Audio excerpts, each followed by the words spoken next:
by the Sea of Galilee.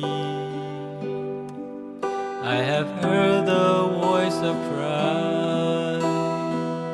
to follow me. I will make you fishers of men. ที่แม่น้ำกาลิลีข้าได้ยินเสียงพระเยซูจงตามเฮามาเฮาจะใส่ท่านไปหาคนดังหาป่าแต่ตัวเด็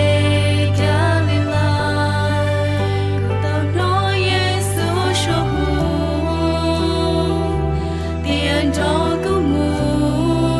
กูยอดสีกูมูเทียนเองลีเทียนเชก็ผัวเต้าสีวันจอเยซูมู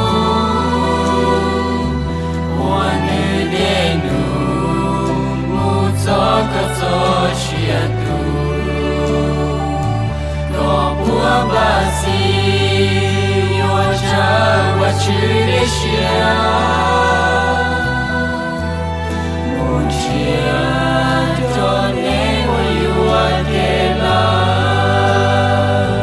ท่านพร้อมแล้วบอกที่จะตามพระเยซูไปหากใส่พระองค์จนกว่าจะสิ้นชีวิตท่านพร้อมแล้วบอก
By the Sea of Galilee, I forgive left everything to follow Christ, witness to the world. ที่แม่น้ำกาลิลีข้าได้ละทิ้งทุก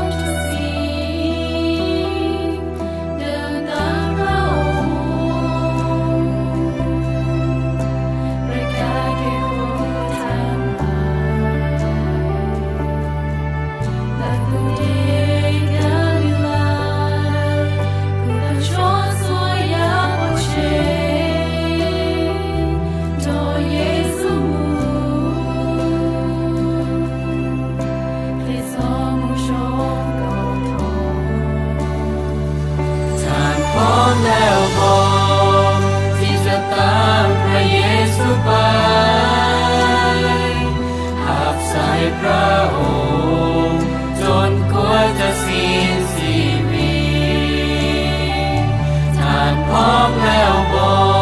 กที่จะแห่ตามน้ำพระทัยประกาศแก่คนที่ลงหายเต้าสียัวจอเยซูมูวันนี้เดนูมูซอกะซอเชียตูก็ปัวบาสียัวจาวะชื่อเดเชีย